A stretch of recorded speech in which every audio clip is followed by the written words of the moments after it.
I'm going to call to order. This will be an official Burleigh County Commission meeting. It's for the purpose of hearing about the results of the jail study. And we want to welcome everybody here from the other three entities. We got the Morton County Commissioners, we got the Bismarck City Council and the Mandan City Council, and the Mayor.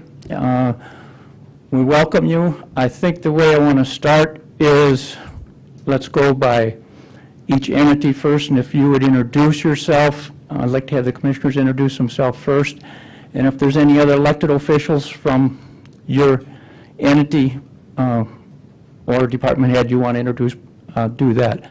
So I'll start with the Burleigh County Commissioners. Would you please stand and just introduce yourself so people know who you are?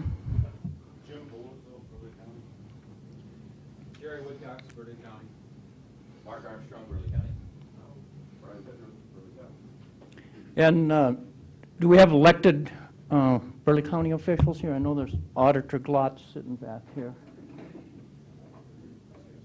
Richard Rhea, our state's attorney. Is there anybody else? Sheriff Pat Heiner. Oh yeah, Judge.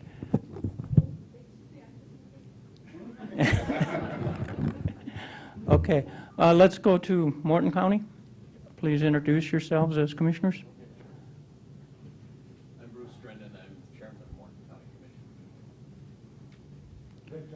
Morton County Commissioner. Mark Vince, Morton County Commissioner. Andy Zachmeyer, Morton County. And do we have some elected officials from Morton County? Sheriff? Dave Shipman, Morton County Sheriff. Anyone else? City of Bismarck? John Warford, City of Bismarck. Harold Grossman, City of Bismarck. Josh Aspen, Bismarck. Brenda Smith, Bismarck. Is there anybody else elected official? City Mandan? Arlen Champagne, City Mandan. Dennis Forrest, City Mandan. Mike Braun, City Mandan. Okay. Well, we want to thank you for coming, and I'm going to introduce our Sheriff Heinert, and he will introduce these other people to give us the report. So after the report, if there's questions or whatever, stick around and you'll ask them questions, because I'm sure there's going to be many of them. Thanks.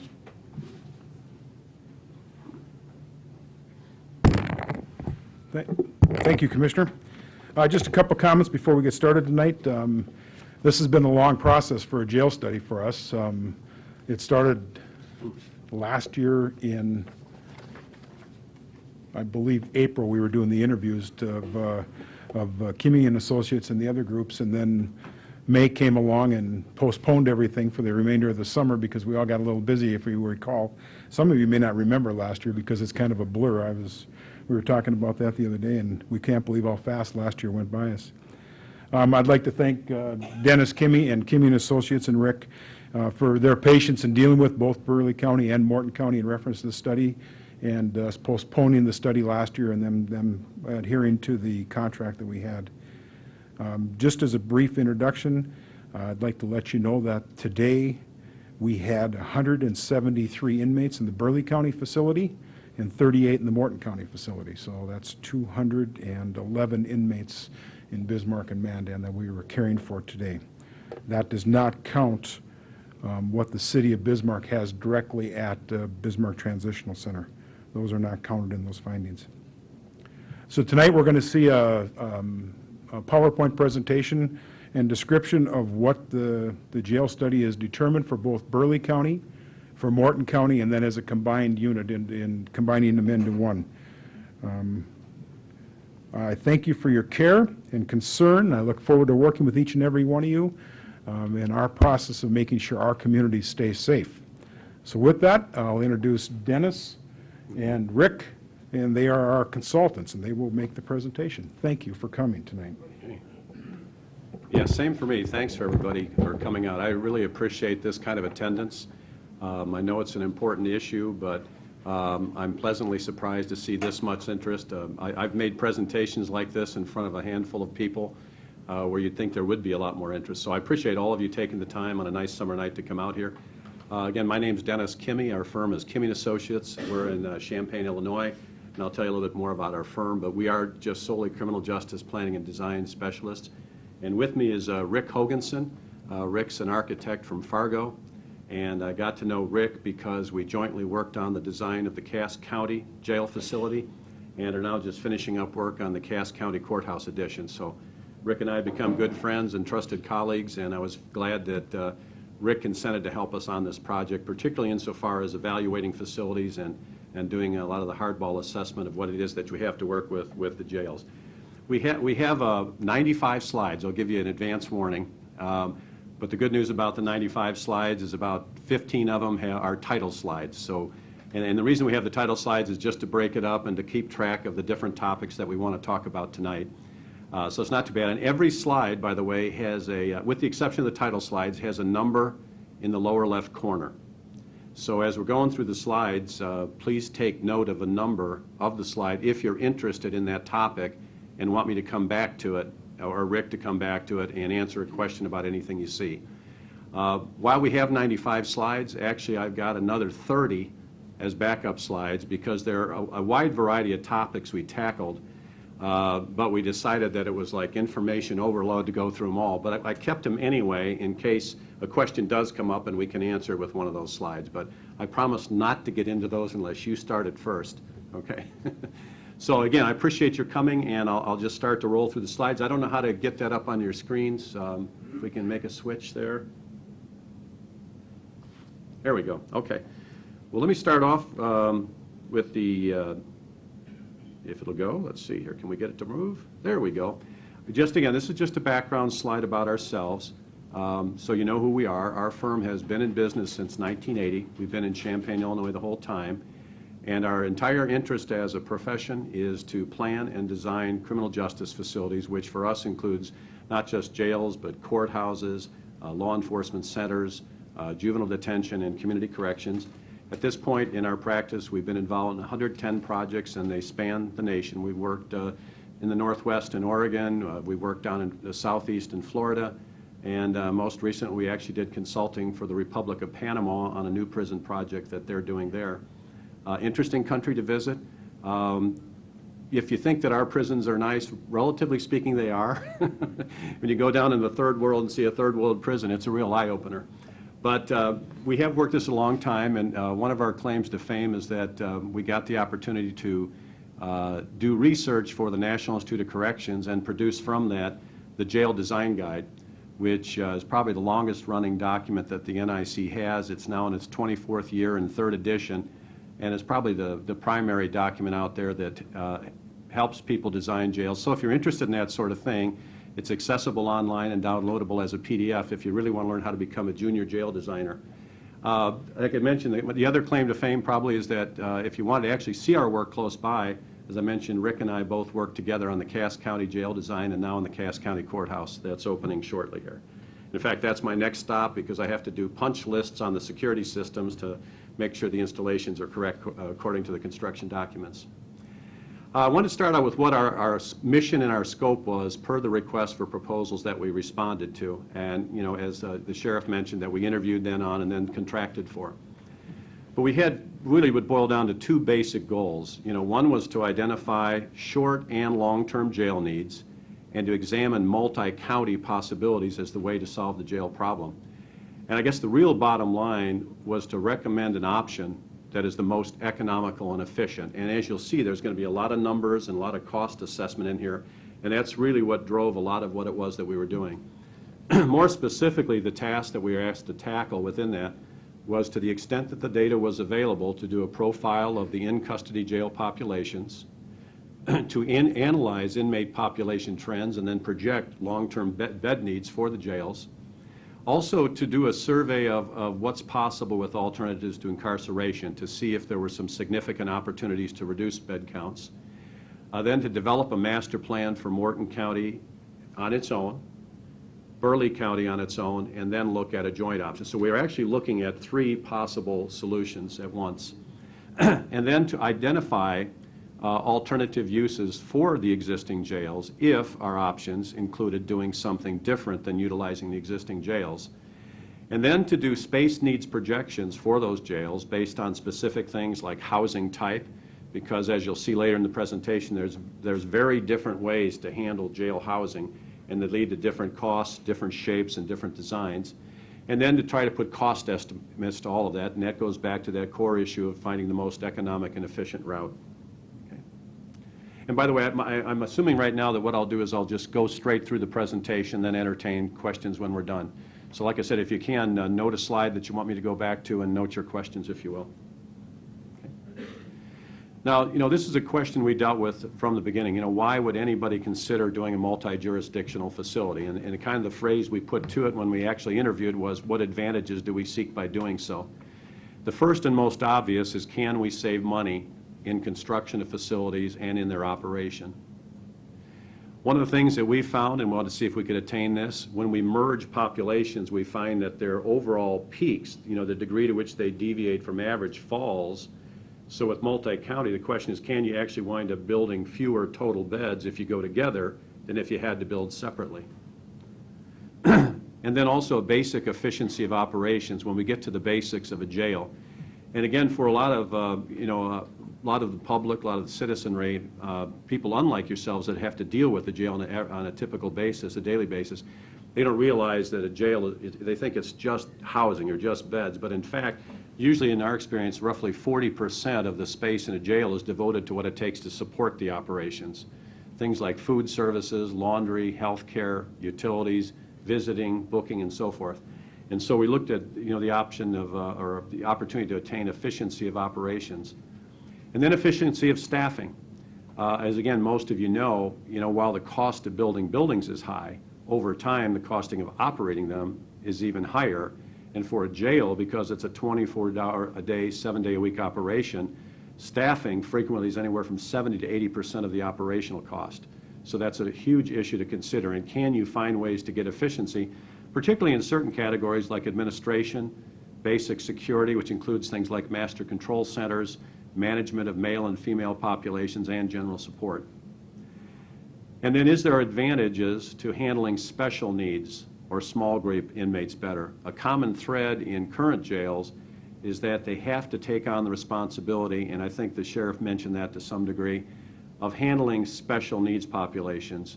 We're finding across the nation more and more people in jails with mental health problems, people who wind up in jails who have contagious diseases, and so therefore you have special medical isolation issues, and that you deal with these special populations in increasing numbers and proportions, and can we do it more efficiently if we do it together? Can we attain better programs and services for the overall population together than if we are separate? And can we do some basic things like training and safety and security better? So these are some of the things that we talked about to begin with about potential advantages. Now, I'll kind of spill the beans early here as a setup and give you actually what the summary of our findings were so that you don't have to wait till the end. So we'll give you what we concluded, and then we'll try to explain it and why we thought those things made sense. Number one, when we looked at the alternative side, we found that there really, at least initially, and this is kind of, at the scale we're doing, it's just a simple survey. We're not doing an in-depth analysis. That would take a lot more effort and time and money to do. But based on our contacts with practitioners within the system, there might be some limited bed savings through some additional alternatives to incarceration.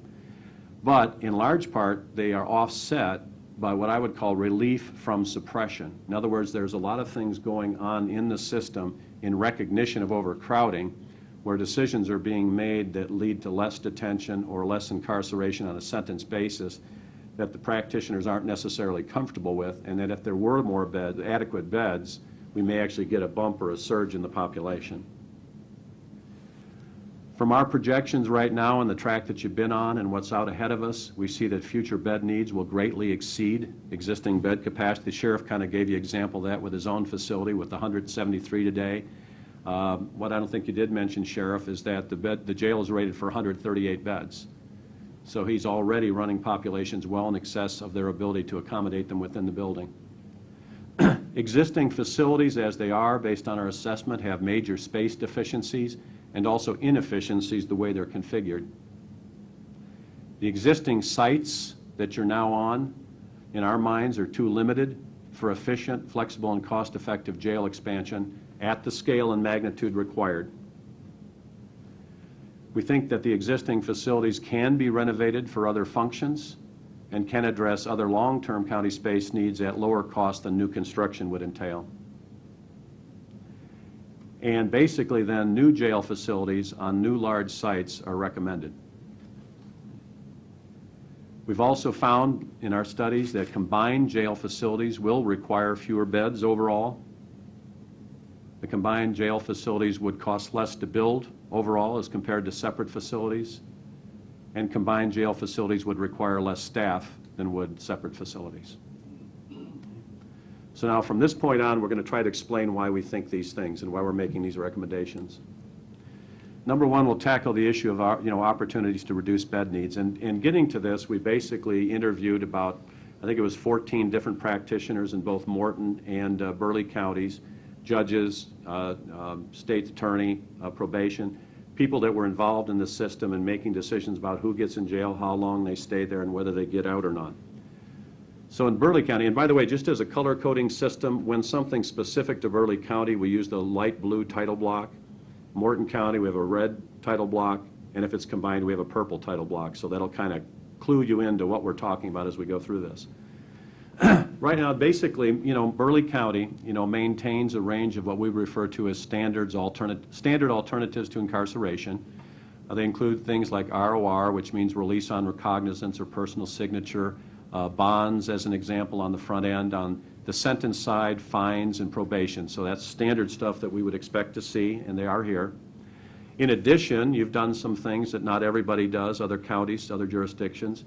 You have had for some time an active drug court, targeting the drug problem, and also has a benefit on reducing jail stays. In the relatively recent past, you've had electronic monitoring, and from the data available, we'd estimate that drops your ADP, means average daily population, by the way, when you see that ADP. Roughly 2.5 average daily population over the last couple of years based on the data we were able to get a hold of. And the jail in Burleigh County has also established a good time policy. Basically means if you're on sentence and you behave, we'll cut your sentence a certain amount of time in exchange for your good behavior. And roughly speaking, over the last couple of years, that's saved an average of 5 at the average daily population. So if you look at what the sheriff was saying about 173 people today, on average, if you weren't doing those things, you'd be at roughly 180, something like that, if those things weren't going on right now. You also have the 24/7 program, although the general consensus about that's really targeted at keeping released people sober more than it is on reducing the jail population. So we think the impact on reducing jail population is negligent, with the exception of the idea that if we keep people sober, they won't commit a new crime that gets them in jail. But in terms of taking somebody out of the jail who's there now for that program, that's not essentially what it does or what happens.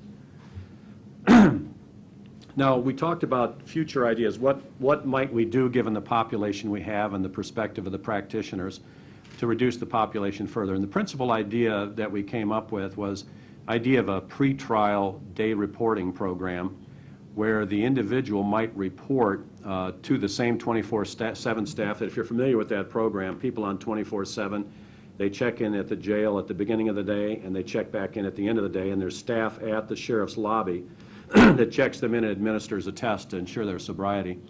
Well, potentially using those same people, we wondered if there couldn't be like release somebody on the condition that they check in the same way that the 24/7 people do. But when we talked a little bit more about it, we estimated that the impact of that would be minor. It would have an impact, but not a great impact in terms of average daily population. We estimated only 1 to 2 average daily population collectively. We also talked about that you've got a big state prison project going on right now, and I think it's building an additional 400 beds. And as a consequence of overcrowding, the state has done a lot of early releases. And those early releases translate to some degree into higher numbers of probation violations. One of the stats that we found in the Burleigh County data was a snapshot taken in 2003. There were 17 people in the jail at that time on probation violation.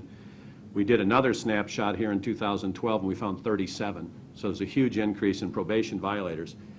And so we're hoping, I guess one of the hopes are, in terms of reducing population, that once they get that bed capacity, they can pull back on the early release and maybe won't have quite so many people out on the street on a probation status. But on the other hand, in talking to people, and this is where that suppression issue comes in, the feeling was if we had adequate capacity, we would have more sentences, and some of that is the inverse of the state effect. In other words, right now, the opinion was there are some sentences that are resulting in a state prison stay that the practitioners felt would be better served at the county, but due to a lack of space, they sentenced them to the state. And the feeling was that if we had adequate capacity, there are more people that would come into the jail because that's where they feel the proper sentence should be served. And a larger concern we have, and this is a genuine, general system-wide concern, and we've seen this over and over again, probably the biggest problem we've seen in the current days that have created overcrowding in many projects that we've done has been the increasing length of stay of pretrial inmates, which becomes a product of rapidly rising case filings and no commensurate increase in the number of personnel processing those cases, such that dates for trials and other proceedings are scheduled further and further out, representing longer pretrial stays. And to the extent that, excuse me, and you'll see some data later on this, to the extent that our caseloads are increasing, but the number of judges we have to move cases, as an example, is not, you get to be a concern about whether that will drive, kind of a geometric increase in your jail population. So that's certainly something worth monitoring in the future. Excuse me. Relative to Morton County, again, has the standard alternatives to incarceration that we would expect to see. Also involved in the drug court, also recently added electronic monitoring, and has a 24/7 program. So there is a reasonable spread of things going on to try to keep people out of jail or to mitigate growing crime problems in certain areas. A couple ideas, talking to the practitioners about denting the population a little bit more, is actually looking at a community service sentence program. But given that the numbers of sentenced people in your jail are actually the small minority of the population, we estimate the impact would be marginal. And something like that also takes, in addition to personnel, because you have to actually have people monitor that community service program. Another issue that would have a minor impact, but actually is something that could be solved by having adequate space and access, is faster mental health evaluations. So when we do get somebody in the facility with a mental health problem, a mental health evaluation is organized, and then we want that to happen as quickly as possible, because depending upon the assessment, if it means that the person should go to a state facility, we want that to happen sooner rather than later. So the more difficult that is to access that and timely, then we get sort of, we add days to the stays of people at the jail. But again, the impact of that is pretty marginal, I think. Now in Morton County, talking to practitioners there, we became more concerned about that phrase suppression, about things going on due to the overcrowding. And actually, when you look at the numbers, and you'll see this, the overcrowding in some ways, in terms of the peaks relative to your average, has been historically more severe in Morton than it has been in Burleigh. But one of the response when we asked the question, if we had adequate capacity, how would the system react? Would it react differently? One was less reliance on release on recognizance and more use of money bonds to ensure that people showed for trial, which out of necessity will mean some people won't get out because they can't make a cash bond, where they can certainly sign their name. More weekend sentences, they've really pulled back from that due to overcrowding, but there is a preference for weekend sentences in certain cases where people are job dependent and they don't want them serving time during the week. Apparently there are, with the 24/7 program, violations are given lots of latitude, partly because jail is not as readily an option, and there would probably be more sanctions quicker on 24/7 violators. And then a general interest in having more and longer sentences. In other words, there's an aversion to using the jail again because of lack of space, where practitioners feel that a longer sentence would be more appropriate given the offense and the background of the individual involved. But all of those things tend to say the opposite of reducing the population. They tend to be things that would raise the population. And we've seen this frequently in jails. And if you've ever heard stories, and I don't know if you have around here, of new jails that have opened up, and all of a sudden they were told, it was said that they'd last for 20 years, but all of a sudden the jail seems to fill up quickly. It's usually for that kind of reason right there.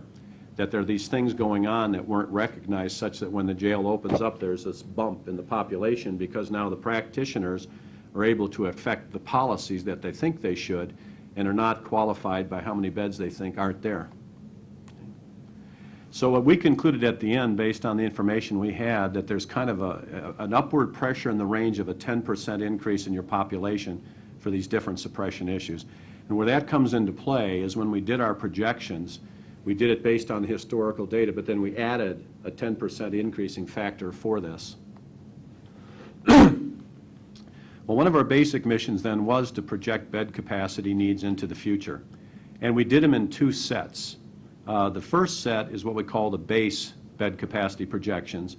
And the base projections, as the small subnote there says, are basically derived from historic data only, the way that it's played out, and the trend lines that were created from that, and then projecting them forward. And again, that was the first of our two sets, and we called it our base set. Now, it starts with the historical data, and what you see on the chart there is a tracking of the historical jail population data for Burleigh County. The light blue line is the jail population. The green background is what we call the functional capacity. And what that essentially means in jail operation terms is when jail populations hit the functional capacity, which is a portion of the total bed capacity, jails, as a practical matter, start having problems finding the right bed for the right person. As an example, you take a jail that has 5 extra beds. However, the 5 extra beds are in the male area. The new person being booked in is a female, but the female area is full. Even though there are 5 extra beds, you can't use them. That's what we mean by functional overcrowding. The light orange band, then, that represents where the actual jail bed capacity is at the current 138. Now, what we had to do, what we really wanted to do was get the basic trend. And so what we had to do was pull certain parts of your population out. And fortunately, we had the data sources to do that. Number one, we have federal inmates in the Burleigh County. We have had them for years. That's a voluntary population. We take that population in. We're maintaining a good relationship with the federal government. We're taking their money to house them, but they're not basically your people. So we tried to pull that number out. We also, to get a good trend line, added back in the EM, electronic monitoring, and the good time offenders. So we did get the trend of business, but when we did the projections, we pulled them back out. But so that number that you see there represents what we consider to be the core Burleigh County trend line from which we did our projections. I know that sounds rather complicated, but the bottom line is we were trying to get at what we thought was a truer number that represented Burleigh County need outside of the extraneous issues. And as you see the note there, even though we had 173 today, when I talked to Captain Wicks, was it a week and a half ago, we hit 181 as the custody population for Burleigh County. Now, one of the sources that drive that, and this chart shows, is the case filings. And in the red line is the felony case filings starting from 2001. This is a percentage change chart. And what it basically shows is as of 2011, we had 43% more felony case filings in Burleigh County than we did in 2001, and we had 29% more misdemeanor case filings. Of course, these are core things that drive what's happening with the jail population. Morton County, same thing. We tried to get at a core population history. This chart works the same way. The green describes what we call the functional overcrowding level, the orange, the actual bed capacity total. The red line is your annual average population. And there was a category of inmates called other that weren't really driven from either Morton or Mandan, so we pulled them out, but it was a relatively small number. But this to us represents the core Morton County jail population history. So you can see basically for the last 5 years, the average population has exceeded the actual capacity and is well above what we call the functional capacity. And here again, a similar scenario where, you're a gentleman and a scholar, thank you. What you'll see here is that we actually peaked in 2009 at 83% felony case filings above 2001 and settled back at 30%, but the point is the same. We have significantly more felony case filings, and felony case filings are a lot more important than misdemeanor because felonies tend to stay in jail more than misdemeanors do, and their cases take longer to resolve. So if we have a felony detention, it accrues far more days in a jail than does a misdemeanor detention. Now, if we combine, this is what your combined populations would look like against your combined capacities. And so still, we're running very high against what we have available in the way of beds. Now, one thing I wanted to show you was, and this is important when, again, when we plan jails and when we set bed capacities, we always want to know the degree to which daily peaks and monthly averages vary as compared to annual averages. So what you see in the blue line here, I don't know if I can get my, whoops. There we go, that was pretty cool. But the blue line represents the annual average. The yellow block in the back is your capacity. And the red line is actually a tracking over the last 4 years of what your actual daily counts were. And I know the numbers are a little bit small, but in Burleigh County, remember we have that 138 beds, and the annual averages technically were below those 138 beds, so it's easy to assume that maybe that's okay. But look at some of these daily peaks. Like we got up to 158 as a peak in 2010, 153 as a peak in 2011. Of course, I heard the 181 of a week ago. What I also found when I talked to the practitioners and to the jail staff, the peaks could have been higher, but when they start to get that overcrowded, they go into action. They actually go to the judge and say, can you let somebody out because I'm overcrowded? So the peaks could have even been higher. But after doing that analysis, and we always also add on to it a classification factor to cover that overcrowding and functional crowding issue. See in the lower left corner, what we actually recommended for the planning is that we start with a 1.32 peak factor above projected averages. And that's critical then to how we projected your bed needs, is applying that peak factor to cover these peaks against those averages. Okay. All right.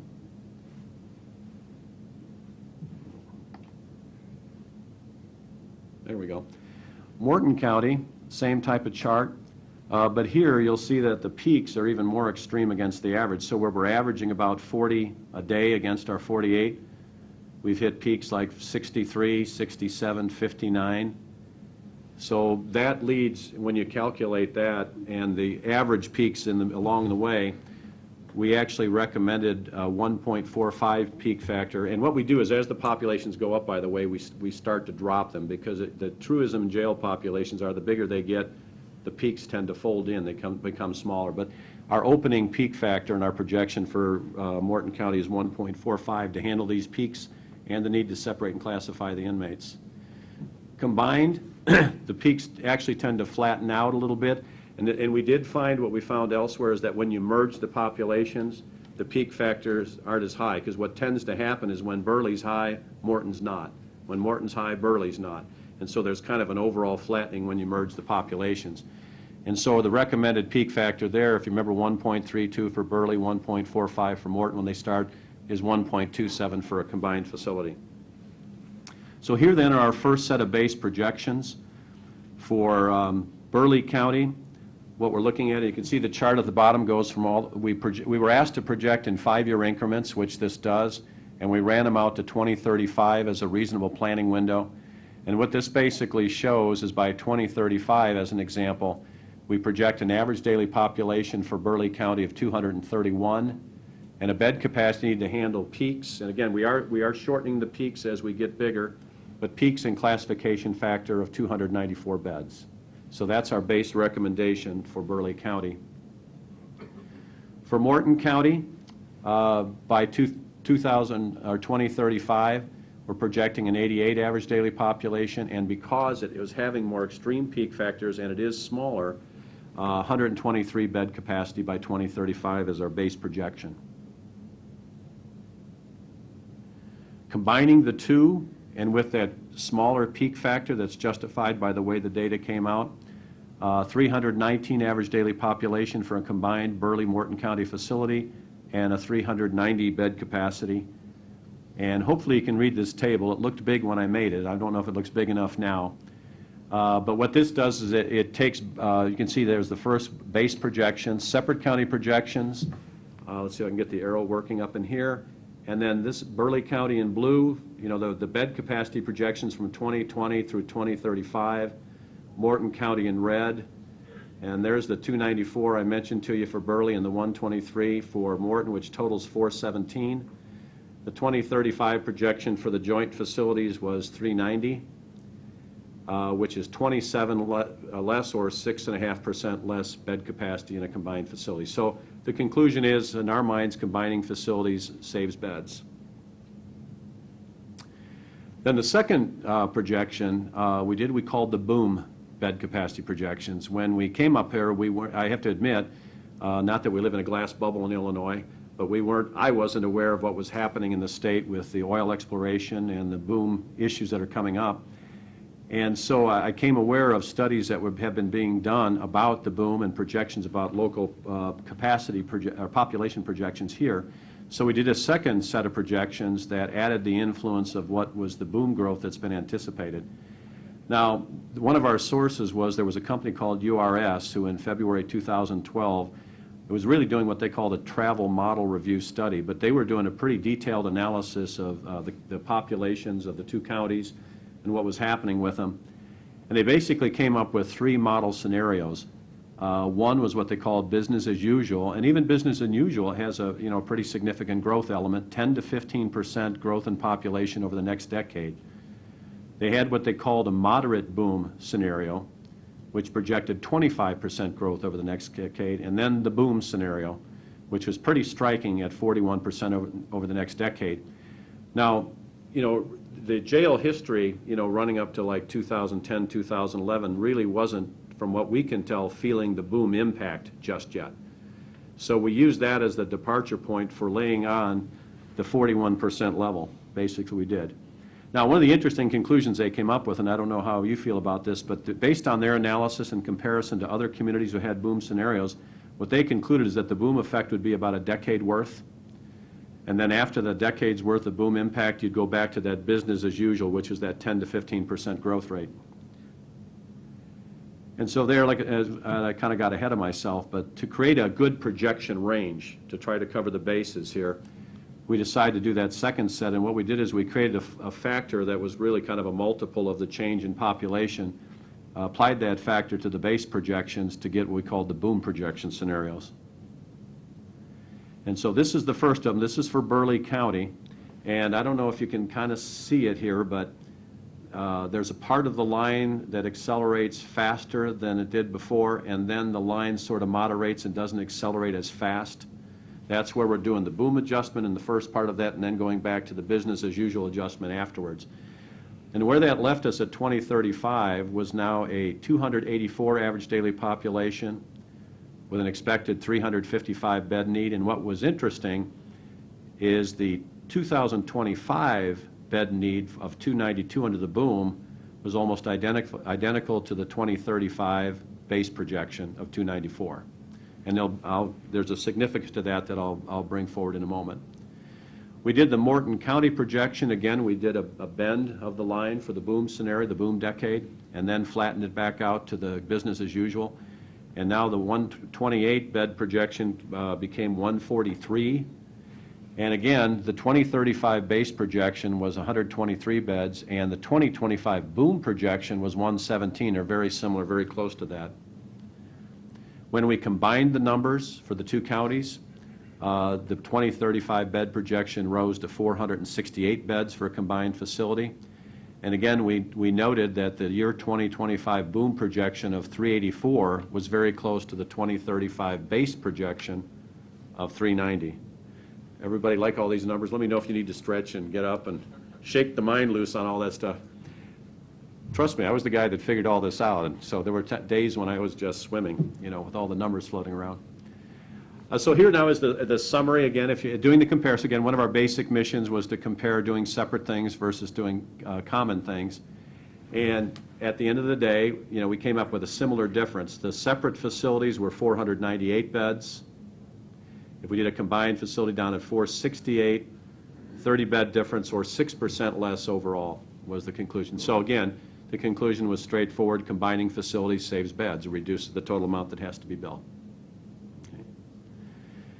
Now, here's how we said, okay, what do we do with these numbers in terms of then going to the next stage, which is looking at the facility options? Well, again, we noted that the base projections for year 2035 were almost the same as the boom projections for 2025. Now, I've done this for a long time, and I know these are projections. but they're not guarantees of where things are going. And I always get leery when our projections are for beds significantly greater than where we are today, because a lot of things can happen in the interim. So I just kind of the way, and there's a lot of things that I don't know how you're dealing with it now, but you know, we're potentially building things today for populations that we're anticipating. So we're asking current people to bear a lot of burden for the future. So we kind of came to this plan, and this is how we base the work we're doing, is that we shouldn't plan to that 2035 boom number in terms of initial beds that we build. It's better or more prudent to build to the 2025 boom numbers, which coincidentally are the 2035 base numbers. So the way that you look at it is if you build to those totals, will either be good for 10 years or 20 years. 10 years if the base projections are, 20 years if the base projections are right, or in the right ballpark, 10 years if the boom projections are in the right neighborhood.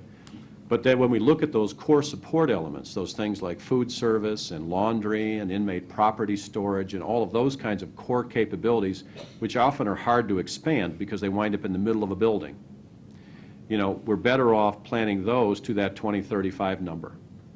Okay? And then, because there are so many uncertainties, because these boom numbers could even be low. You don't know. I was talking to the sheriff. We did planning for Will County, Illinois, which is Joliet. When we first did planning for them in 1985, they had 350,000 people. They're now projected to be 1 million by 2030. They're one of the fastest. They're the fastest growing county in Illinois.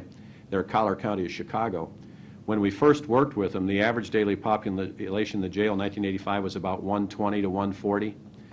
I just checked in. They're now at 800. So they have gone far, far in excess than anything we projected. So you have to, I guess the point being, especially in a dynamic situation, which we think you are, you have to be ready for anything and be flexible to accommodate whatever comes your way. And so that's why, you know, choose the site that allows you to accommodate easy, inexpensive expansion at the end of the day. I think that's a crucial element. Okay, so then we do get to the facilities, existing facility evaluations. The Burleigh County facility, for those of you who aren't familiar, I think probably most in this audience are, but we are basically a downtown site, and we're on the historic courthouse site. The historic courthouse kind of platted in the gray there. You know, it's basically a square site. The jail and sheriff's operation in the blue. We have a parking deck on the east, two-level parking deck. We've got some grade parking on the left, and then we've got some beautiful lawn and beautiful trees that sit on that side of the building. So that's just to locate it for you. And by the way, I want to give credit to a company called Accurate Controls that updated the security systems in the jail. They made our job a lot easier because they were kind enough to share their CAD drawings with us, which made it a lot easier to calculate things. And, you know, that's hard sometimes for professional let loose. They did the work on the CAD drawings, and we're getting the benefit of having their CADs. So I want to give them credit for sharing those with us. We asked the jail staff in a problem sorry about that small print. So maybe I'll read some of this, but we asked them from their point of view to identify the problems before we got in there and took our own look. And these were the kind of things that they cited. Insufficient number of jail beds, that's an obvious one. The current design and jail bed availability does not allow for proper inmate classification. Remember I talked about that issue of having the right kinds of beds to do the separation and classification you need to do in a jail.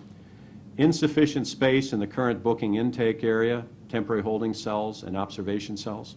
And by the way, before I go on, let me ask, how many of you have had the pleasure of being in the Burleigh County Jail? Not as an inmate, I don't want to know that part, but just as somebody touring. Okay, all right. It's worth the trip as a tourist. The Sally Port area, that's the basic of the garage where the patrol cars bring the inmates in. The Sally Port area is not sufficient for the amount of incoming traffic and inmates, and it's interesting, you have to go through the parking deck to access this. Insufficient space for the storage of inmate property, that's a basic task in a jail. Food services, insufficient space for food prep and storage. Insufficient, you're hearing the word insufficient a lot. Insufficient space for medical services, parking availability for employees, proper laundry equipment and laundry storage, administrative office space, inmate programs and group sessions, which is integral to, you know, reintegration, rehabilitation, keeping people out of your jail. Professional visits, you know, ministers, attorneys, police officers doing interviews. Inmate recreation. And the last one was kind of interesting, given the comment I'd made to you earlier about being concerned when, caseload outstrips the ability of the system to handle it, therefore you get longer jail stays. It was kind of interesting, even in this analysis, they were concerned enough to say delays in court proceedings for inmates in custody causing longer jail stays. From our side, some observations. Your state standards are very interesting. It's the only state standard I'm aware of that actually encourages counties to comply with the American Correctional Association standards that are used for accrediting jails.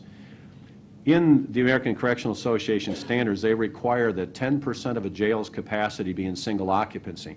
And usually that's because you have special needs inmates, you have disciplinary problems, maximum security people who are better in single.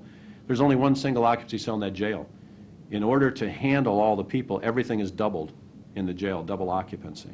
So there's a core criteria, which is really a safety and security criteria that we're not able to meet in the jail. Again, we don't really have those special needs cells I was mentioning to handle the medical isolation, to handle detox appropriately, to handle the medical cases properly. And that's a problem in the way the jail is laid out. The intake booking, it has one of my least favorite features of a jail, and that's the idea that to get to booking, you have to bring somebody up in an elevator, whether they're fighting you, whether they're drunk, whatever condition they come in. And generally, they're at their worst when they're coming into your jail. Because when they're in the jail, you sober them up, you give them medical attention, give them the rules, they tend to comply more. The worst time is when they're first coming in, and if you're giving them elevator rides, that's not a good choice. That's, to me, a fundamental flaw. If you've been in the intake area, though again, I know none of you have been booked, extremely tight, extremely small, hard to imagine when they have group arrests and they've got several inmates area trying to process it. Multiple floors. I mean, I don't think I've ever seen a jail that small, and 138 kind of fits in the small to small medium category in the jail world, but distributed over 5 floors. Most jails of that scale are single floor operations, and for a good reason, ease of movement, control, management, and so forth. But that makes it inherently difficult. Extremely limited program and support space. There's a lot of interest to have programs, but there's not much space to do it in. Basic support infrastructure, as they said, the things like kitchen, property storage, very insufficient. And one measure is because we had the drawings, we were able to calculate the square footage. It came out at only 207 gross square feet of bed. This size jail, we normally find anywhere from 350 to 400 if it's adequate in terms of property storage, kitchen, and so forth. So that not that that's a magic number, but it kind of gives you a shorthand measure to how short the space is there. We have basic security concerns about not being able to see in the housing pods, all being run by what we call intermittent surveillance, which means you make a random check of a jail space, assure everything at that moment's okay, but then you leave, which means that until you come back, the inmates are left pretty much to their own devices to run that area. And then really inefficient public contact. Right now it's all at the sheriff's office lobby, but when the sheriff office shuts down, actually making contact as a public member with the jail is very difficult. Okay. We looked at the bed capacity, and we did the square foot analysis that measured the jail against the North Dakota standards that are current and those American Correctional Association standards. Now, I should point out your jail is certified by the state. It's largely grandfathered because it was built before the current standards, which is how you have a 138 bed rating. But if we start changing that jail, adding to it and renovating and changing, that's typically when you come under current standards. If we were to come under current standards, under North Dakota standards, your 138 bed jail would become a 94 bed jail. You'd lose 44 beds. If it was strictly measured by American Correctional Association standards, you'd fall down to 104. But North Dakota would be the one that you'd have to comply with. ACA would be just voluntary at that point. So we'd actually, if we did substantial change and were asked to meet current standards, we'd lose 44 beds before we did anything. Okay. These are, for those of you who haven't had the pleasure of being in it, these are just some of the images of it. Upper left corner, we call it a day room. That's usually serves the cells. That's where the inmates spend their day when they're not in their cells. Dorm on the left kind of gives you a sense of the crowding with the double bunking that's in those areas. Upper right, their medical area, and that kind of epitomizes the lack of storage because we've got lots of our equipment stored in boxes sitting on the floor in there. Property storage in the middle, we've got things stocked on top of cabinets. And that's today, without the growth that we're going to see. And then the housing, that little view on the right, kind of shows you how limited the view is and that you have to walk over there and work to get that view. Okay. Rick, I'll add, Rick, like I said, helped us out by doing really the technical evaluation of the buildings from a structural point of view, which has a lot to do with the question in our RFP about adaptability of the buildings. I told Dennis I'd give him an opportunity to have a drink of water once in a while, so I took a couple slides here tonight. So I did come up and I worked with, visited the facilities along with the staff, both in Morton and Burleigh counties. And in Morton County, in looking at the facility, going through the old drawings, trying to better understand how the projections for your future needs would tie into what we have here on site. So the first thing that I did is I looked at what is the condition of the actual building envelope. And that appears at this point in time to be sound, and the roof appears to be in good condition, has been well maintained. It appears that if there was an addition put on the facility, that we can still get materials that may match up with that or may be acceptable to the Historical Society as well. From an energy standpoint, it probably is not up to speed as to what any addition might be. The jail is only served, the fourth floor of the jail is only served by one elevator, and that has been known to be down, and because of the food service conditions that are here, it's happened where they've had to actually haul the meals up and down the steps. So that has been a challenge for them because of the vertical nature of the jail. I'm not seeing any differential settlement. We actually have the original courthouse here. We have what was the original jail, and then we have the annex as part of that. And I'm not seeing any major issues that are taking place between any of those facilities. So the integrity there seems to be adequate for what you currently have, and whether or not we could go any higher vertically with that would need to be determined at a later date. Or adjacent structures to the site could be constructed so they would be stable and not cause impact on there. One of the challenges is some of the major components of the courthouse and jail facility are the mechanical electrical systems, and those are really maxed out at this time. And so any addition that's put on here is going to have to take into account what is going in there, and they would have to be separate systems from the existing buildings on there. Cooling tower right now is maxed out as far as capacity, and in talking to the staff that it's borderline about being able to keep up on certain days, and that again goes back to the efficiency of the building envelope. Again, as Dennis mentioned before, accessibility to the Sally Port is difficult for cars and SUV type law enforcement vehicles. But when it comes to buses or large vans for transport or emergency evacuation, that is impossible to handle in a safe manner. As everybody knows, parking in downtown Bismarck around this site is very difficult.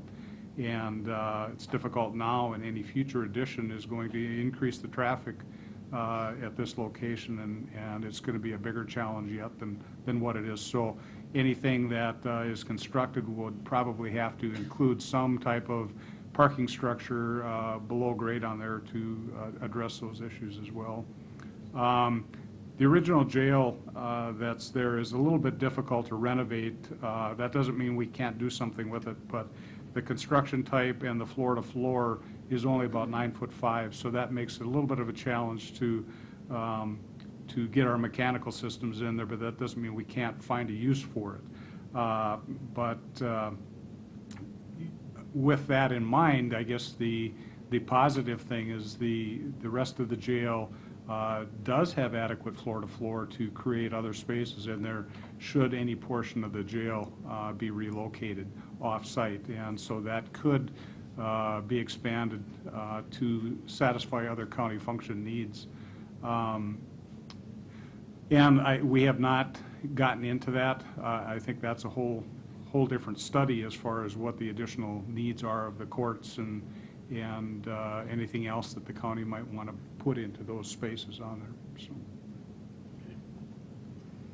All right, Morton County, and again, a bit of credit, local architect Al Fitterer shared with us his CAD drawings, which again, we really appreciate. Many professionals wouldn't do it, so we appreciate that he was willing to do it, made our job a lot easier. But this basically is the Morton County site.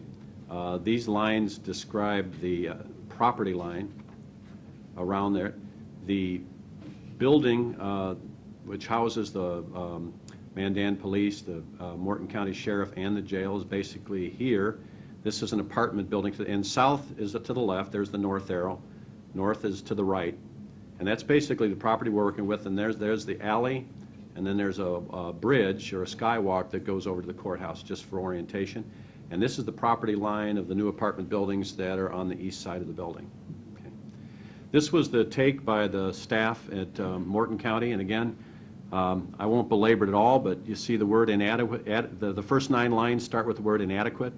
Infirmary, booking area, holding cell area, kitchen space, visitor visitation, isolation cells, laundry, office, storage, lack of employee break room, and accommodating staff is actually a pretty important feature of a jail facility. They're in there 24/7 like the inmates. Inmate classification, there's only so many housing units, and that limits the ability to separate and classify the different inmates, or classify and separate. And then the basic issue of the security of the jail floor controlled by non-correctional staff. It's basically done out of the E911 dispatch center as opposed to a dedicated master control position. Our point of view, and I want to make sure we note positives, in contrast to Burleigh County, actually the jail there is predominantly single cells, single occupancy cells, one person to a cell. The day rooms are adequately sized. There is a nice size multi-purpose space. There is an accessible outdoor exercise space. Public access to that second floor is pretty simple and straightforward, and that bridge to courts is a real asset to be right there next to the jail and be able to move people. So there's actually some nice positives. On the negative side, again, we have that kind of second floor location that presents those difficulties. All those movements with new arrestees are up and down. All the food deliveries are up and down. And again, we lack the properly designed special housing need for those types of populations that are growing in jails. And really, insufficient support for even the 38 beds are there. I characterize this. The staff characterized it inadequate. I characterize it as tiny. I actually went into the kitchen, and I thought it was the ante room to the real kitchen. I went into the booking area, and I don't know if how many have been up in the Morton County Jail? Had the pleasure. Okay. And again, I'm not assuming anything about why you got there, but I was trying to envision in these tight little narrow spaces with like 3-foot circulation corridors, how 2 officers would wrestle a guy who is not happy, he's drunk, or he's giving you a hard time. Just impossible. I can't imagine how you keep your equipment intact without getting it knocked off the counters and getting destroyed. But a lot of the space I would characterize as tiny, just way, way too small, even for the population it's serving now. Security and safety, again, it's kind of an odd arrangement. It's almost arranged in what we call a PODS or remote style, where we try to have an officer in a fixed position looking at things. It's sort of organized that way, but it doesn't really work that way in the design. Again, it's intermittent like the Burleigh County Jail, where you'd make your check and then you leave, and then really the inmates run the show. So that concerns us. But again, all those, it's really the support space, which is really, I think, the egregious area and shortages. And anything that would have to be done there at the jail, not only is a capacity expansion, it has to be a significant support space expansion. I asked the sheriff at one time, I just said, and Sheriff, I hope I'm not putting you on the spot, I asked, given these functional deficiencies, what would be an appropriate operating bed number? And he said 21. And I hope I'm not putting you in deep water there, Sheriff. But, and I said, well, from my point of view, that's about right, because these are really just tiny, limited capabilities. Okay. Again, we did the bed capacity analysis for Morton, and actually because of your single occupancy cells, you come out a lot better than the Burleigh County Jail. Right now we have 38 bed rating, although 3 of those beds are in what we call boats, which are temporary units that are just put on the floors. There's 35 built-in attached beds. It's really designed for 31 beds, and at North Dakota standards, that would be your level. So if we made significant changes there, the way it's laid out, you would be able to get 31 beds out. You wouldn't get 38, but you'd get 31. American Correctional Association would actually be a little more lenient, and you'd get 35 out of it. And again, here are some of the images of it. On the upper left is that booking area. It was actually hard to capture because it is so small, but I don't know if you can kind of get the flavor of how tight it is. It kind of operates in a U, around, starting in that door and wrapping, turning to the right and then wrapping around, and it's really, really small. In the middle is one of the single cells, and then up in the upper right is one of the cells where 4 of the cells got double bunks added so they could be double occupied, and it can increase the capacity. On the lower left is property storage. It's full, but it's also, out of necessity, mixed with non-inmate property.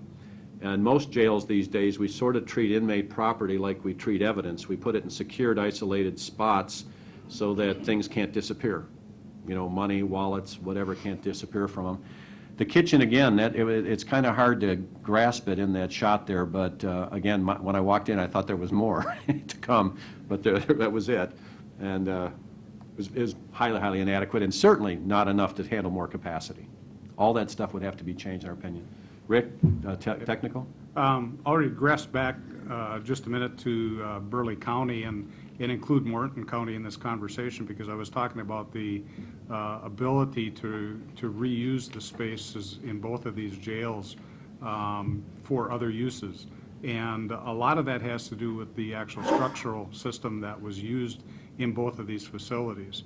And because you do not have a lot of masonry interior bearing walls, you have columns that are actually holding the slabs and precast and cast in place concrete, and that's kind of a mixture of what's going on in both places, that you could basically open a lot of that up to be something similar to what you see in here, where there's going to be columns strategically placed throughout those areas, but you can work around those and create environments that are conducive to multiple uses in there. So specific to Morton County, there's been a lot of things that have been going on over there, and again, just recently the Honeywell and security systems were upgraded. That was fairly recent.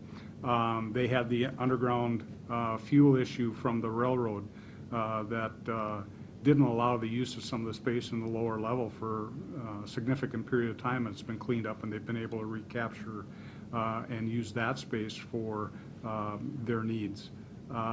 Mechanical, electrical is adequate for the current building right now, but again, we're in a situation there where there isn't any space left in there to add on to anything as far as an addition, so we would have to address that as far as additional space in the building.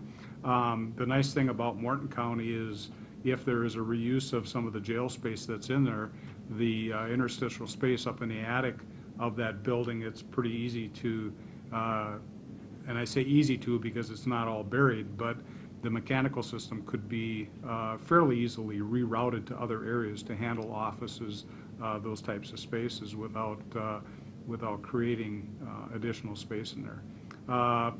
Humidification is deficient in there. They can't keep up in the wintertime now. That was something that the staff felt was something that was probably the most important thing, that they have a hard time dealing with it. So again, we run into a situation where parking is very limited, not to the extent as it is downtown Bismarck here, because you don't have the traffic, but I still think that there's congestion getting in and out of the Sally Port with anything other than a mid-size or full-size car becomes a little bit of a challenge, and sometimes people need to be in a hurry when they exit or enter the facility, so that is an issue. Again, we go back to the remodel opportunities for Morton County. There is some differential settlement at the Morton County facility. There's some cracking of some of the masonry walls, and it's been an ongoing maintenance issue. It doesn't appear to be of any structural concern other than the fact that it needs to be addressed and looked at on a regular basis.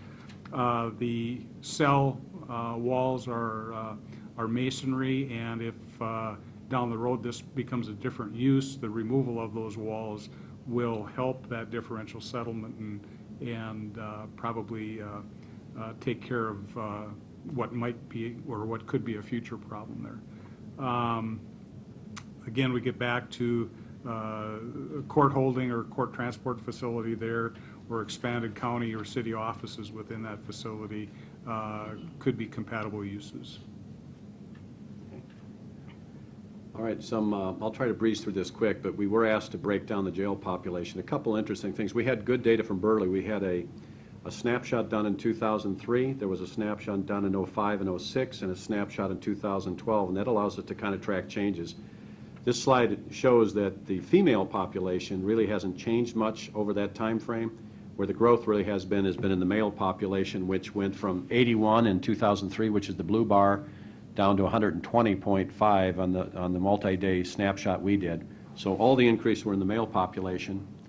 Felony misdemeanor, and this is significant, we talk about those time issues. On the left are the felony totals. Blue is 2003, red is 2005-06, and yellow is 2012. We went from 29 in the jail to 62 felonies, but on the right there, the misdemeanor totals are about the same. Now, some of that's probably a little bit of it's your electronic monitoring program, as an example, but the change has been in the felony. So there's other information we have, but in a nutshell, in Burleigh County, the population is increasingly male, pretrial, charged with a felony, a county resident, because one of the things that's happened is that federal inmate count has dropped as our demands have gone up, so we're increasingly a Burleigh County jail. The probation violation count has gone up, and people are staying longer in the jail. When we did the time studies, the jail counts were, people were staying longer across the categories.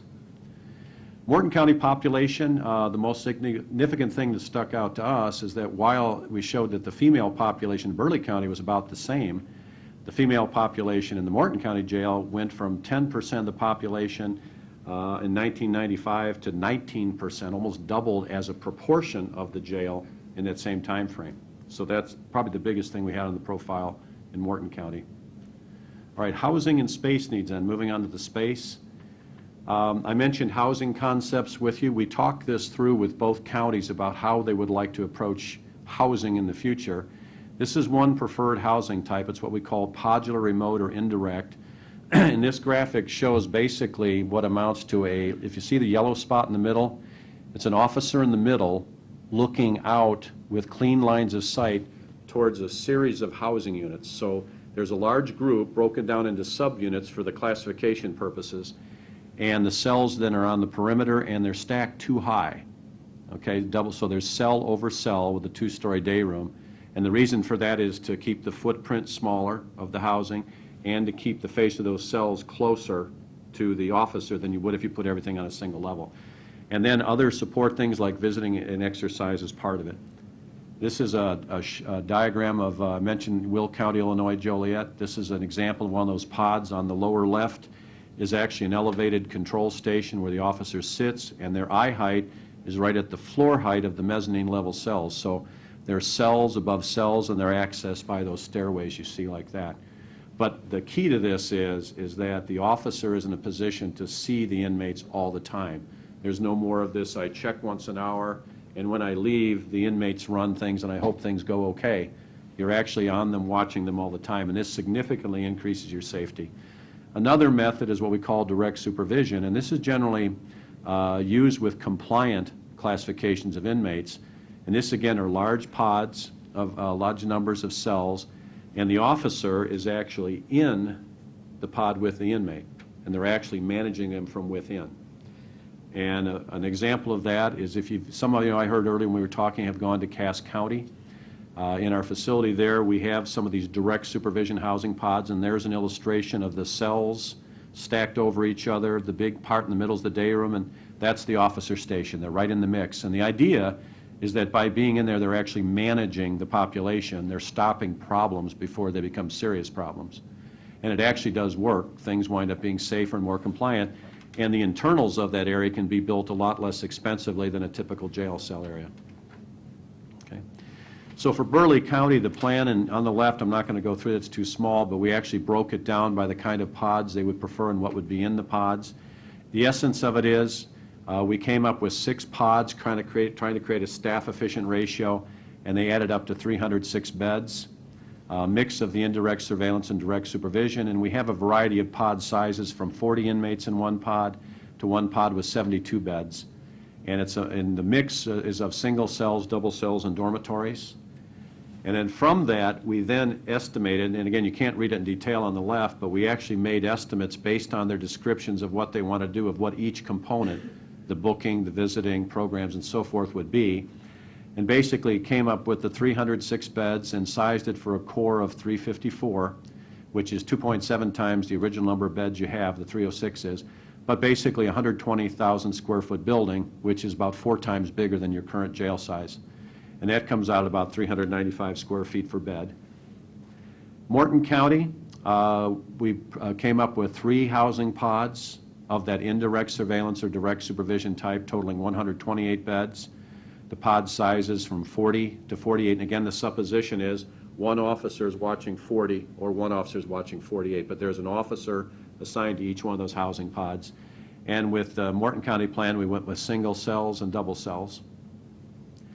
The projected space need, that 128 beds is basically 6 times the original beds you had, or the 176s, I'm sorry. We projected a 56,000 square foot need, which is about 5 times, for proportion reasons, the existing jail size.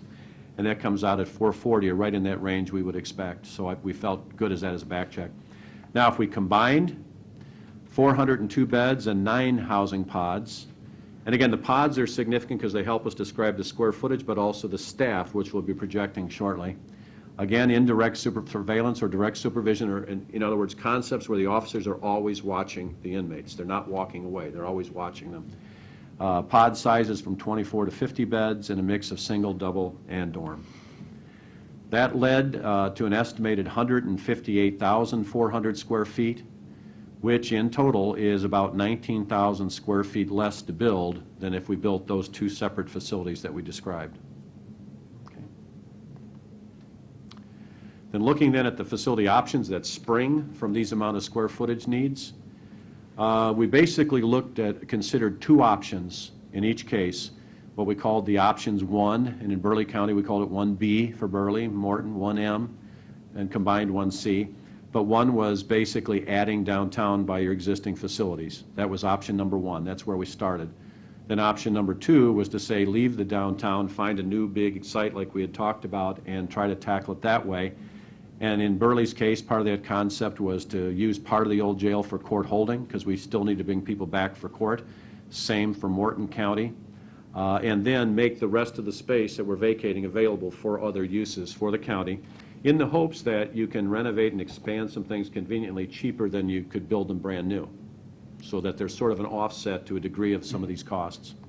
Dennis, Yes. just a quick comment on there. I think in looking at both Burleigh and Morton County, the assumption is that there is not any additional land available at this point in time other than what is adjacent to the existing facilities.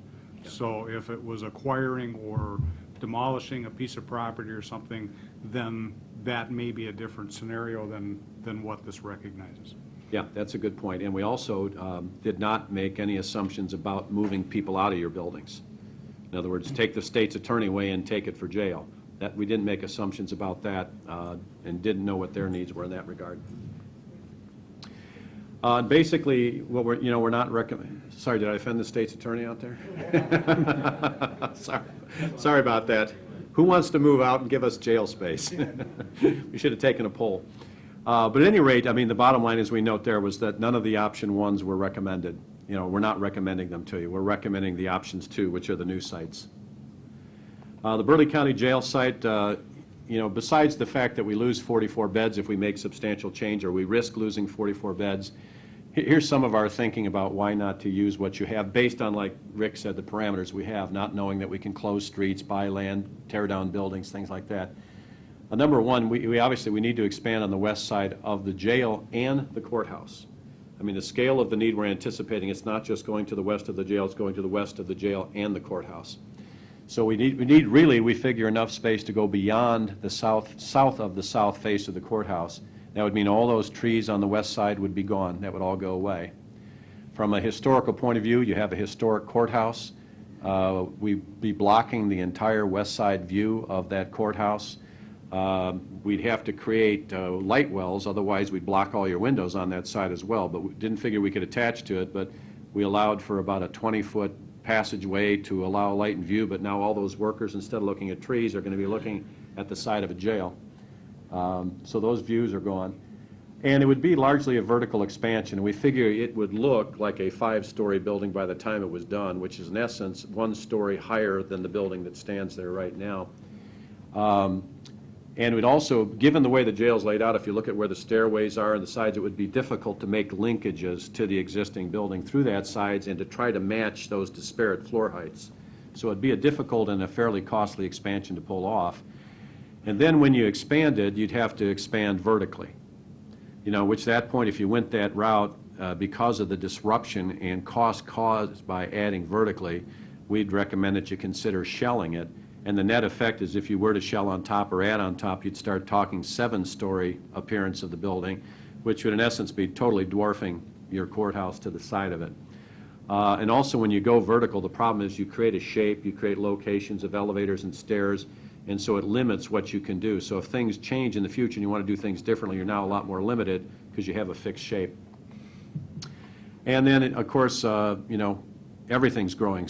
Courthouse needs are growing too, but if we take that expansion option there, then your courthouse expansion options are gone. So those are the kind of reasons we thought it was a bad bet to expand there. So, not recommended. As far as Morton County is concerned, the reason we don't recommend it, and I don't know if you remember the drawing before, but again, here's our property lines, the east property line. There's the garage area, and then our jails in the yellow, and then the apartment building in the gray. These represent reasonably accurate pod shapes for the kind of housing we were talking about. The only place we could put it would be on the second floor over your meeting and conference area over there, and even so we wouldn't have enough room. It would stretch into that property to the south, into the alley, literally cover all of the street to the east. And then to accommodate the support needs would be all that kitchen expansion, laundry, visiting, et cetera. All of the support things we don't have kind of represents that sort of blue L-shaped. And again, if we're trying to keep that on the jail floor to make it efficient, we're way deep across the street and into the next property. And this is before we talk about the 2035 boom level capacity or any capacity beyond that. So to us, it just seems like a bad course to follow. Limits your flexibility, but wildly costly, buy properties, close streets, and it would still be on an inefficient second level operation. So the option 2 approach, planning site must accommodate the boom level growth, 2035 and beyond. Recommend that it be able to accommodate the design and the site allow a design that accounts simple incremental growth to match funding capabilities and actual need. Sites should have to accommodate parking. We can't forget that. All the downtown options actually eliminate parking while we're adding parking demand. So we suggest a large open site that can be developed horizontally. That's the easiest way to add on and to add incrementally at your discretion. In Burleigh County's case, we've talked about other needs like law enforcement. Would law enforcement go out to a site? A larger site obviously accommodates that need as well. And then utilize the existing sites for court holding. That's the basic option 2 approach. An example of that approach is actually a project that we did in Green Bay that I wanted to show to you here. On the right, you can see a rendering that we did of the complex. It's a 555-bed complex, but we actually have master planned it to expand to 1,300 if need be, and to do it incrementally. And what you see on the left, the colored areas are actually the first phase expansion that the county asked us to look at roughly 9 years after we opened the building. Projects kind of come to a halt because of the economy. But basically, that would be like a first shot at it, but you can see it's just easily adding pieces to the side. And those pieces can change shapes as standards change or whatever else changes. Rough acreage requirements, when we talk about these sites, we estimate comfortable. These are regularly shaped, designable acreage, not 20 acres that are on a ravine, where half the site's a ravine. But Burleigh County, 12 to 15 acres, we think is ample. Morton County, 5 to 7, and the combined facilities, 15 to 20 would be rough estimates. And that would allow, a good horizontal development, although certain things you could take vertical, but not much, I think. Estimated project costs, here's the fun part. Burleigh County, and we made some assumptions for all of these. We assumed that the earliest one might take bids, if you jumped right on this, would be November of 2013. We didn't include site costs because we didn't have specific sites to estimate. Construction inflation, we assume 4.5% a year. Unfortunately, in the jail world, the costs of jails are inflating faster than normal inflation. That's because of competition internationally for a lot of the materials we use in jails. Because of the uncertainty here, and we understand with the growth usually comes high demand in construction and therefore competition for contractors. We added another $25 a square foot premium on our estimates. That was just simply our choice. I know it makes the numbers look worse, but we're trying to be more realistic rather than less. That's a local Yes, number. yeah, So that's reflecting what's going on in Bismarck or the entire state of North Dakota. Right. yeah, they're not building as much in Illinois right now. But anyway, our estimate, based on what we projected so far, would be a $38.2 million bid cost in November 2013. But we still have to give you plus and minuses, so, you know, if actually the bid climate actually turns out to be good, we gave a lower range of $34 million. If the bid climate's bad and more competitive, $42 million for Burleigh County Jail.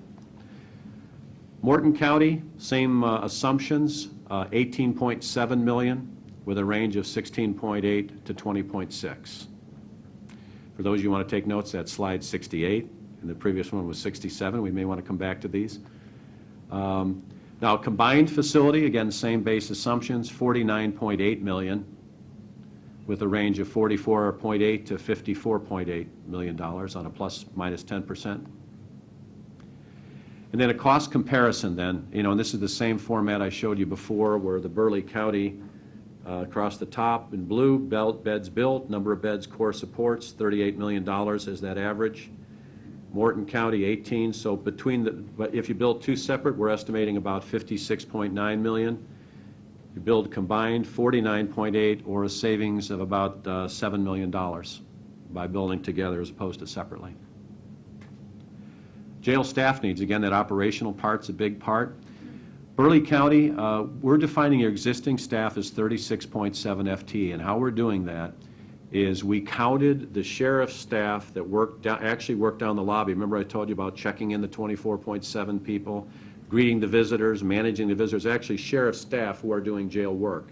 So we counted their FTE in this, and we also added one detention officer per shift because we recommend that at the numbers you're dealing with in that jail, given that jail, the existing number really should be higher than it is today. So that's our departure point, is the 36.7. We assume when the building would open, 4 of the 6 pods are open, and our estimate for the year 2015 staff is 48 full-time equivalent staff, which on a per-bed basis is actually 14% more efficient than the existing facility. At full occupancy, which is either the 2025 boom number or the 2035 base number, 67.3 full-time equivalent, which is 17% more efficient on a per-bed basis.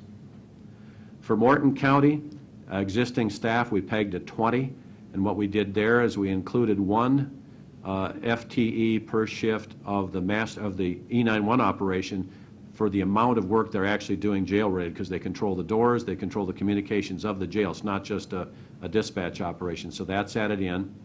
We assumed that initially only 2 of the 3 housing pods would be open, so we forecast a 27.2 full-time equivalent in 2015 at opening, which actually winds up being 35% more efficient per bed than the existing jail, quite an efficiency difference.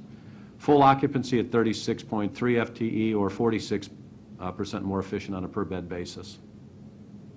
Together, 63.6 FTE at opening and 86.3 at full occupancy. Then the comparison, which is kind of the payoff page. I'll spare you the other numbers because you know how this format works now. The real payoff is the bottom. We're estimating that the savings of combined facilities over separate is 11.6 full-time equivalent staff at 2015 opening and 17.3 staff at full occupancy. So then the estimated combined facility staffing at opening is only 7 full-time equivalent greater than what we interpret your current staffing need to be with your 2 existing facilities. Operational costs, some assumptions. We included salary and fringe, cost of utilities, cost of transportation. We added transport staff and transport costs to the remote jail, and daily operation costs, which are your food, your medicals, your jail jumpsuits, supplies, etc. We used the current staff salaries and fringes, and average cost per position as a takeoff. We converted your operational cost to per diem costs, and we assumed utilities for a new building at $3 per square foot per year. And then we applied inflation, 2.5% inflation per year to all of our estimates. So our 2015 estimates are actually in inflated 2015 dollars at opening rather than current dollars. Okay. Transport cost, just to know we looked at it. We assumed 2 dedicated officers for Burleigh County for transport at all times and 1 for Morton County. These are dedicated positions. We assumed 4 one-way trips per day from the jails to the courthouse, basically what is a morning round and an afternoon round. We assumed transporting would occur 6 days a week. We assumed into this a purchase price of a large van to do the transports. We assumed current gas prices, and we assumed that the van would get 12 miles per gallon. And then we calculated the different distances between your facilities and prospective properties that you own, which might become a site. And then again, you know, I have to throw in here that at some point in the future, some of the degree of transports can be mitigated the more we're willing to use video court appearances. So the bottom line is when we calculate future 2015 at the staffing level, at the size buildings we're talking about, we're estimating Burleigh County at $3.8 million first-year operational and 2015 costs, Morton at 1.9, combined 5.8, total 5.8, but a combined facility at $5 million even, so a $729,000 savings in year 2015 annual operational costs. Okay. We also did this over a life cycle of 20 years and accumulated over time, and what we're forecasting is a net savings of $26 million over a 20-year life cycle for combined facilities on operations. Okay. One thing I wanted to bring up to you, because I've got a lot of clients who have significantly offset their new operational costs by renting beds. And I think particularly in a dynamic situation, what I mean by dynamic is a high-growth situation where we're building a lot to get out front of what we anticipate to be a fast-growing population.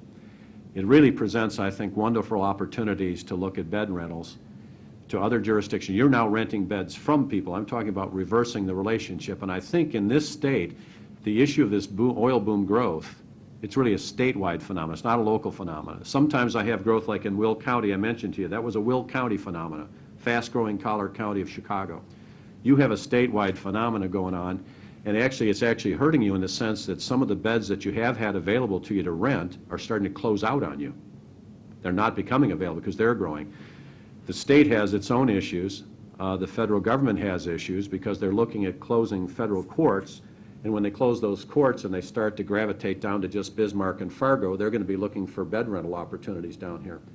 So this is something I want to highlight to you because potentially there's ways to significantly offset new operational costs and even show some gains, as unreal as that may sound, to where you actually reduce your net outflow by renting bed space. So again, the statewide growth will fuel it, and I've got some numbers if you want to get to it, but I actually took this, some of the numbers we calculated out of this part of the presentation, but I think there's a lot of things that we can do to offset this, and I've got two situations, and I won't say you can get there. Kankakee County, Illinois, Dodge County, Wisconsin, the entirety of their jail operations are paid for by federal prisoners. They have that many federal prisoners.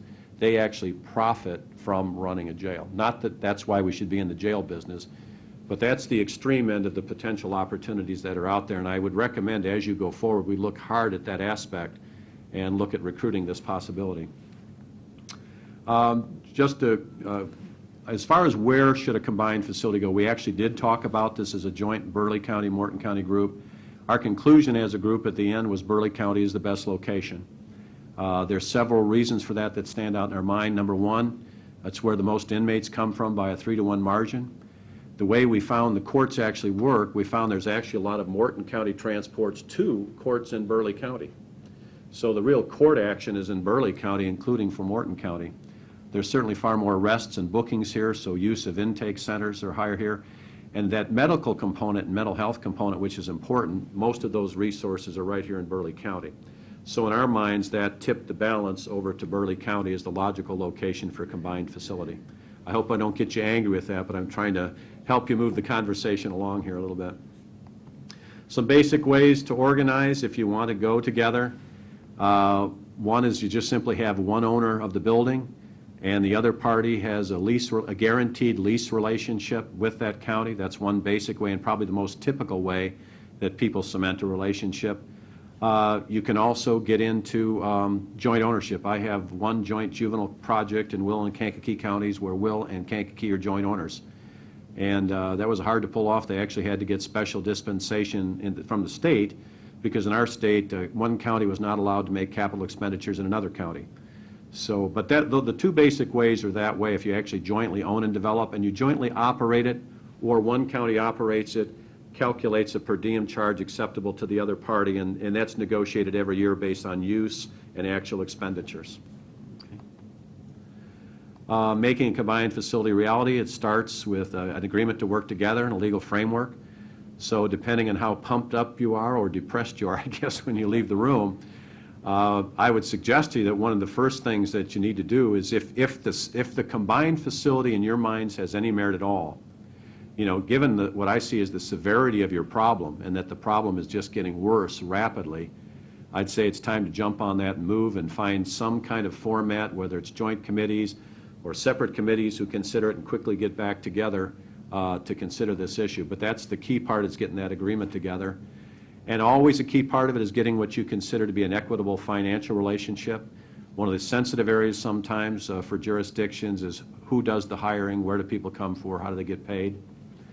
Obviously, resolving the facility location is an absolutely critical issue to move forward. How you do the local holding, and again, we're recommending you both retain local holding capabilities at your jails.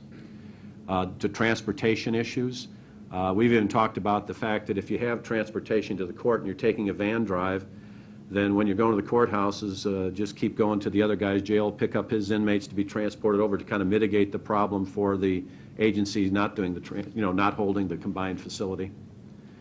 Now, I would want to say to you, I've done regional studies before, multi-county studies before. In most jurisdictions I do it, it's not uncommon to find the county seats separated by 20, 30 miles or more, which becomes a real roadblock to making things happen. Geographically, you guys are about as in a good a situation as I've seen, because you're just literally right across the river.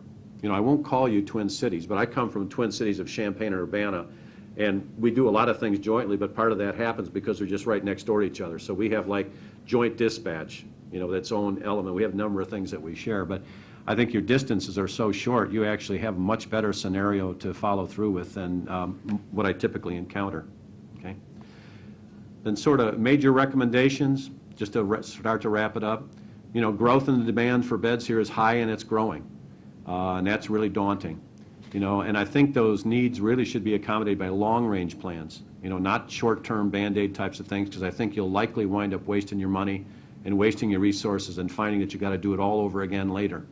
Okay. New facilities at new sites, I think, are the best for your long-term growth for both jails. And again, your existing jails is court holding. And I think if you expand into those facilities, what you'll find is some savings in the sense that, you know, it may cost you 80% to demolish and renovate of what new construction is, but you would save money than in other facilities that you otherwise would have to find new sites for and build new. And then again, a combined jail is more economical to build and operate and should be seriously considered. And again, we'd recommend, since given the numbers and the growth here, that you begin pursuing this immediately. And that one thing I really wanted you to keep in mind is that even if we start today on programming facilities and things like that, a new facility is probably 3 years out. So we're also going to have issues to deal with as these populations grow. How do we deal with it in the interim? So, you know, it's not the kind of thing where we can snap our finger and there's new buildings. So the next steps to us are to decide whether you want to go separate or together in solving this problem. You know, and if combined, work out the relationship. Select your sites, pin that down quick. That's usually a roadblock to a lot of projects, not knowing where a project can go or what it'll be. Do the detail space programming, the room-by-room stuff that it takes to be able to design a building. That's the next planning step from a planner point of view. Obviously, then design your facilities, bid and construct them, and then have a legitimate operational transition practice, because I can tell you the new jails will be vastly different than your old ones, and you need a formal process to get your staff hired and trained and ready to run the new stuff. It'll just be so different, you cannot expect them to just walk in the next day. Close the one jail the one day, walk in the next. Okay. This is just kind of the rough calendar to kind of reinforce that 3-year process. So with that, I appreciate your indulgence. I know this was very long, and we really did try to shorten this, but we covered so many bases in this study, it was kind of hard to know how to narrow it, and I hate to admit if I have a bias of telling more rather than less, so I appreciate your indulgence, and I hope it wasn't too much for you. And again, this presentation is available. You know, hopefully it'll function as an good executive summary for you. We've already produced it as a electronic PDF, so it's available for more. So I guess I'd open it up for questions. Or do you want to take a quick break before you have questions? Or how would you like to proceed? I think go ahead. Okay. Yes, sir.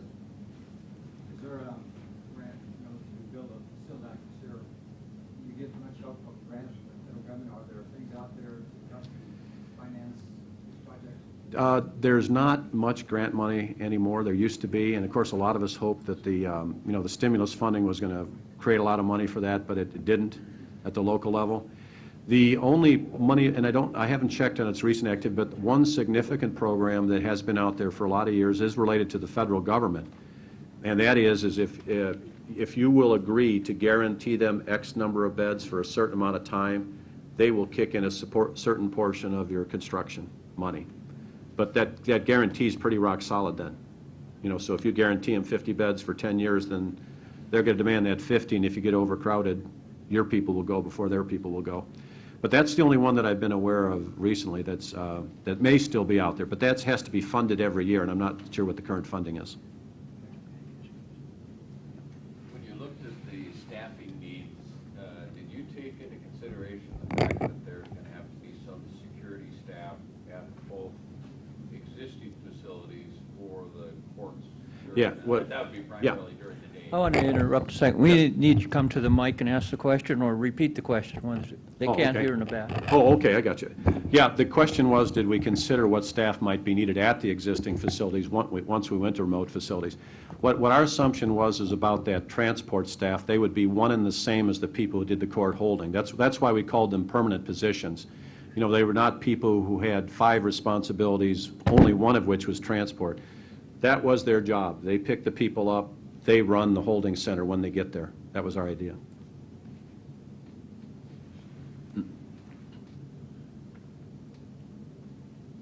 Yes, sir. No juveniles planned for, right? Yeah, question is whether we considered planning for juveniles. And that's correct. No planning for juveniles in the facility. Yeah.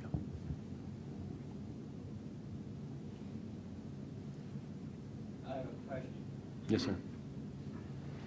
I think it was on number 65. It's number 65. I think you said that it would take 20 to 25 acres. Is that for a combined Yeah, facility? for a combined, we were estimating 15 to 20 acres.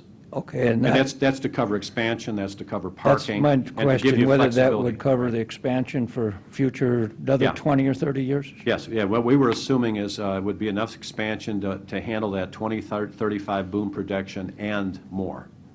Yeah. Are we assuming there's no Italians moving to Bismarck? I don't know, could be, we'll see. I won't repeat that question. I know them all in the room, so. Okay. How about Dutchman? You let Dutchman in? The hockey team. Field hockey. There you go. Okay. Yes, sir. Based on the information that you shared with us, and particularly factoring in the growth that you are anticipating and from the URS study apparently, what are the merits if we were to decide to do a joint facility? What are the merits to having that privately operate? Yeah. The question is, if there's a joint facility, what's the merits to have it privately operated? Usually what people are going after with a private operation is a lesser per diem cost. That's really what it is. What you have to also consider is what you lose. One of the biggest complaints about a privatized operation is the extended legal liability. You're still legally liable. It's your facility, you send the inmates there, but you're not controlling the operation. You're not controlling the safety and the security. So you're basically extending to a third party the entirety of the security responsibilities of the operation. And you have to weigh that against that sort of thing. But mainly that's why people look to privatize. It's not to evade responsibility, because you really can't. You can maybe share the responsibility and spread it. So, theoretically, if there's a lawsuit, there's 2 parties named, but you'll probably be named anyway because you made you own the building perhaps, or it's under your authority and you made the decision to send people there. I have a question that's related to employees. When you have a combined operation, in your experience, you mentioned other facilities that have combined Right. facilities. my question is, who are they employees of? Are they employees of a county, of a separate Yeah. entity? And which one in your experience has worked the best? Yeah. Yeah, the question is, you know, when we have a combined facility, who has the employees and how does that work and which format works best? The typical relationship that we've seen things come down to is one county winds up owning the building, one county's staff run the building, and the principal relationship from the other party is that they create an agreement where they agree upon a per diem rate and a time frame of a lease, and they pay per diem based on the number of inmates they have in the facility or a proportion of the population. That's part of the things to work out. Those typically have worked all right because it's the simplest format.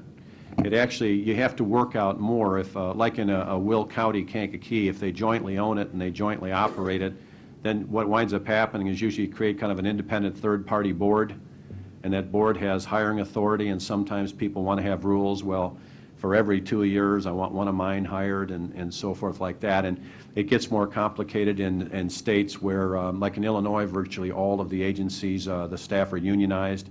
And if you have one union agreement and you have a different one, then it gets interesting. So I'd say the typical result is one county owns it and one county runs it. Doesn't have to be that way, but it's more work to do the other one.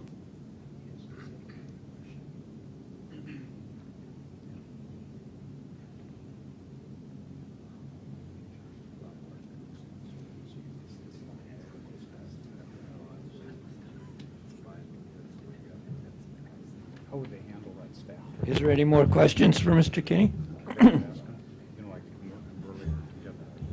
How would they handle that? Do you have any final comments? No, I guess Rick, did you have something? No, I just was wondering, I don't know if it was part of the question regarding staffing, but I was trying to ask Dennis, in terms of transitioning from 2 facilities to 1, you know, how does that staffing transition happen at the time of the opening of the facility? And because whichever county would end up with the facility, you know, is there any concern as far as current staff that's there? Yeah, it's a good You question. know, and that type of thing. And so I was asking Dennis about his experience in regard to that. Yeah, it's a great question. I should have thought to address that. What's happened in some of the jurisdictions we work with, if they have to have more staff, what they've done is they've extended the opportunity to the county not having the facility to come on board with that new facility. Because it's not about trying to cost people their jobs. So rather than hire somebody brand new and then put somebody out of work, usually there's an attempt to absorb the personnel, if they're willing, if they want to be. Although I will tell you, with new jails, sometimes the jails are so different in character, the staff who's accustomed to working at one doesn't want to try to work at the other.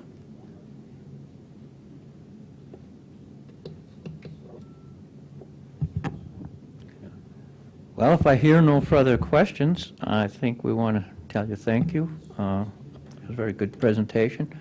Let's give them a hand. Oh, thank you. And with that, I guess I would just ask that all of our commissioners on all 4 entities keep an open mind, and there's a lot of information here to be consumed and hashed over, and go back through your commissions and come up with some ideas and how we should move forward. Commissioner Woodcock. I have one last question. Yes, sir. Fargo, when they built their first facility, paid for it with this, what, half-cent sales tax? Yes, I believe it was. And didn't they almost immediately go for another expansion? Wasn't it filled up so fast? Dennis and I were both involved with Cass County. We've both been involved on that project since 1998. And they had a 4-year half-cent sales tax on there. And they raised enough money to pay for the facility in about 3.5 years. And that was, at that time, that was about $18 million was their budget for the jail. They raised enough money, and I think they were trying to collect about $22 million total for the alternate on the project, which would have added 2 pods. And the alternate cost was about $1.8 million, so they opted not to build it at that time and keep the additional sales tax in reserve until they actually needed those pods. And it was within about 2 years that they decided that they wanted to build those. And that cost them at that time about double what it would have cost them at the original onset of it. So, so yeah, and right now they're not full. I think they've got one of the pods shut down that they're not using. You know, but if there's an opportunity to bring inmates in, then they're willing to do that. So, and that they actually have a site that is probably, I think it's about 12 acres. Originally they had 8 acres, and then I think they bought an additional 4 acres on there. And I think when you did the planning on that, I think there's room for 200 additional beds on that site. That was the beauty of that site, and we actually did a layout that showed how they would expand that on into the future. So they were. Yeah, if I can just close real quick and just with a simple thank you, not only for indulging this, but for allowing us to do this study with you. It's been very interesting. It's been great to get to know all of you. We had tremendous cooperation, which we appreciate because we peppered people with a lot of requests for information, kept asking for more, and everybody was great. So we really appreciate the opportunity, and like I say, appreciate the cooperation, and your respective staffs and professionals here are great people to work with, and so we really appreciate it. So thank you. Thank you, and thank everyone for coming, and meeting adjourned.